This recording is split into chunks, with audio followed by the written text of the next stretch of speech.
Morning student, मेरा नाम सालनी नेगी है। मैं Lakshmi college Bajpur BEd third semester की छात्रा हूँ।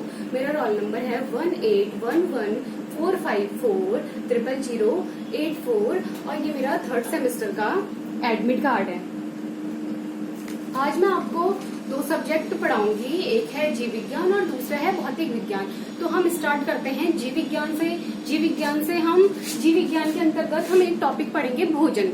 भोजन यह कहाँ से आता है, भोजन के बारे में पढ़ेंगे। आप सभी को पता है कि भोजन प्रत्येक प्राणी के लिए बहुत आवश्यक है, क्योंकि भोजन से ही कोई प्राणी जीवित रह सकता है। तो हम भोजन के बारे में पढ़ेंगे सर्वप्रथम और भोजन को परिभाषित करेंगे।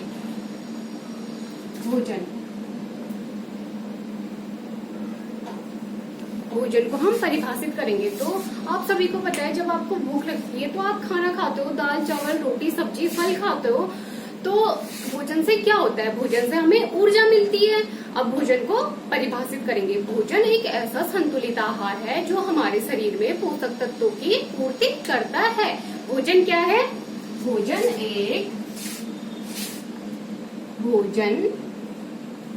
एक ऐसा संतुलित आहार है जो हमारे शरीर में पोषक तत्वों की पूर्ति करता है। भोजन कहलाता है, हमारे शरीर में पोषक तत्वों की पूर्ति होगी तो हमें ऊर्जा मिलेगी और हम कोई कार्य कर पाएंगे। अब इसके बाद आता है भोजन की सामग्री और भोजन के स्रोत, अर्थात भोजन कौन कौन सी चीजें हम खा सकते हैं और ये हमें कहाँ से प्राप्त होता है। नेक्स्ट आता है भोजन की सामग्री और इसके स्रोत। तो सामग्री के अंदर आता है दाल चावल फल सब्जियां मांस, ये सारा हमारा सामग्री के अंदर आता है। और इसके स्रोत ये हमें कहाँ से प्राप्त होते हैं? तो भोजन के दो स्रोत है। पहला स्रोत है पादप स्रोत, पहला है पादप स्रोत, दूसरा स्रोत है जंतु स्रोत। पादप स्रोत के अंतर्गत वे सारे पादप आते हैं जिनसे हमें भोजन प्राप्त होता है, जैसे धान गेहूं चावल और सब्जी और फल हमें पादपों से प्राप्त होता है। जंतु स्रोत के अंतर्गत आते हैं वे सारे जंतु जिनसे हमें भोजन प्राप्त होता है, जैसे मुर्गी बकरी और मछली से हमें मांस प्राप्त होता है, गाय भैंस से हमें दूध प्राप्त होता है। अब बढ़ते हैं हम आगे, पादप का खाने योग्य भाग। पादप का खाने योग्य भाग, अर्थात पौधे के किन किन भागों को हम भोजन के रूप में ग्रहण कर सकते हैं।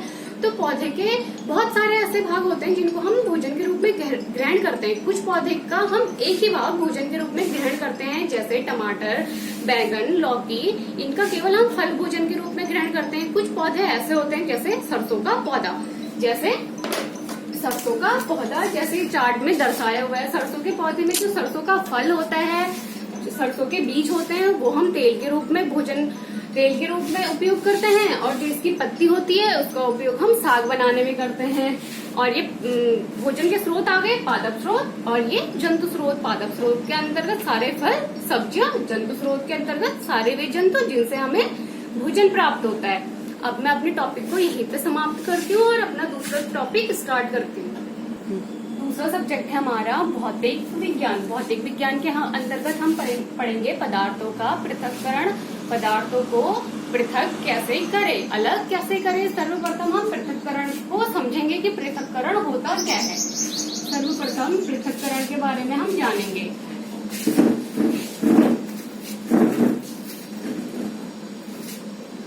आप सभी को पता है, आप अपने जीवन में पृथक्करण की कई विधियों को उपयोग में लाते हैं। जैसे चावल बनाने से पूर्व हम चावल को फटकते हैं और चावल में कंकड़ पत्थर मिट्टी के कणों को दूर करते हैं। कुछ जब चाय पीते हैं तो चाय पीने से पहले हम क्या करते हैं, चाय को छानते हैं, जिससे कि चाय बर्तन में और चाय की पत्ती छन्नी में निकल आती है। आटा गूंथने से पहले हम आटे को क्या करते हैं, छानते हैं कि जो महीन कण होंगे आटे के वो बर्तन में आ जाएंगे और जो बड़े कण होंगे वो बड़े कण और अशुद्धियां छलनी में रह जाती है। तो इन्हीं सारी विधियों को हम पृथक्करण की विधियों के अंतर्गत पढ़ेंगे। और पृथक्करण क्या है, दो पदार्थों को एक दूसरे से अलग करना ही पृथक्करण कहलाता है। जैसे कि चावल से कंकड़ पत्थर अलग करना, चाय से चाय की पत्ती को अलग करना और आटे से छोटे कणों और बड़े कणों को अलग करना। तो पृथक्करण है दो पदार्थों को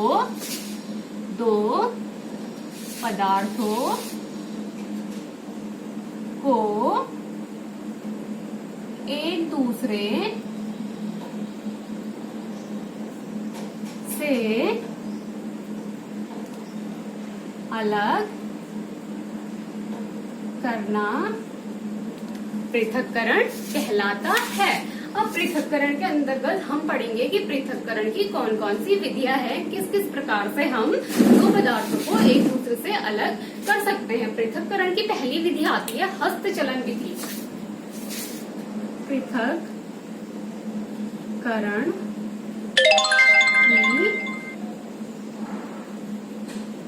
विधियां, पृथक्करण की पहली विधि है हस्तचयन। पृथक्करण की पहली विधि है हस्तचयन विधि। जैसा कि आपको नाम से ही पता चल रहा है, हाथों से चयन करना, अशुद्धियों को हाथ से उठाना और उनको अलग करना। जैसे चावल बनाने से पूर्व आप चावल से मिट्टी, पत्थर, कंकड़ अलग करते हैं, तो छांट के हाथों से चयन करके उनको अलग करते हैं। यही विधि है हस्त चयन विधि। दूसरी विधि आती है आपकी थ्रेसिंग विधि।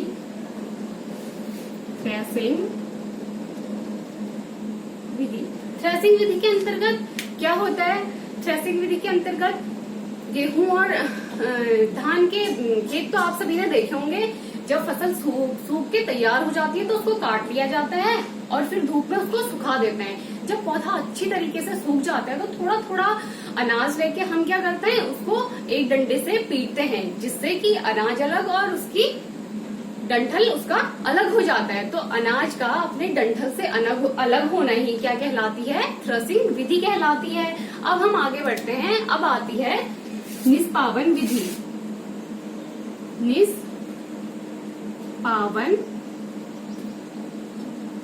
निष्पावन विधि के अंतर्गत क्या आता है, जैसे कि आपको नाम से ही पता चल रहा है, पवन अर्थात पवन के द्वारा ये विधि पूर्ण होती है। इसमें हम गेहूं को थोड़ा थोड़ा एक सूप में लेते हैं और धीरे धीरे हवा की दिशा में उसको हिलाते हैं, जिससे कि जो हल्की अशुद्धियां होती है वो हवा के साथ दूर चली जाती है और जो भारी कण अनाज होता है वो एक सामने इकट्ठा हो जाता है। अर्थात हल्की अशुद्धियों को भारी अशुद्धियों से दूर करना ही निष्पावन विधि कहलाती है।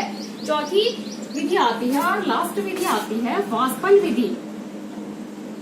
वाष्पन विधि में क्या होता है कि अगर किसी द्रव में कोई पदार्थ घुला हुआ है तो हमें वो पदार्थ उस द्रव से अलग निकालना है, तो उस केस में क्या करते हैं, हम वाष्पन विधि का प्रयोग करते हैं। जैसा कि चार्ट में आप सभी को दर्शाया हुआ है कि वाष्पन विधि में क्या होता है, इसमें है नमक और पानी का मिश्रण। नमक और पानी के मिश्रण को हमने गर्म किया और भाप निकलने वाले स्थान पे हमने एक प्लेट लगा दी, जिसमें कि भाप गई और भाप पानी की बूंदों के रूप में एक बीकर में इकट्ठा हो गई। तो पानी हमें अलग प्राप्त हो गया और बर्तन में बच गया शेष नमक। तो पानी और नमक हमने अलग कर दिया वाष्पन विधि द्वारा। निष्पावन विधि में थोड़ा थोड़ा अनाज लेके एक सूप में एकत्रित करते हैं और उसको धीरे धीरे हवा की दिशा में फेंकते हैं, जो हवा के साथ भूसा अलग हो जाता है और अनाज एक तरफ इकट्ठा हो जाता है। तो दो पदार्थ अलग अलग हो गए। थ्रेसिंग विधि। थ्रेसिंग विधि में थोड़ा थोड़ा अनाज लेके उसको डंडे से कूटा जाता है, जिससे कि अनाज अपनी बालियों से अलग हो जाता है। तो ये सारी विधियां पृथक्करण की विधियां हैं। अब मैं अपने टॉपिक को यहीं पे समाप्त करती हूँ। धन्यवाद।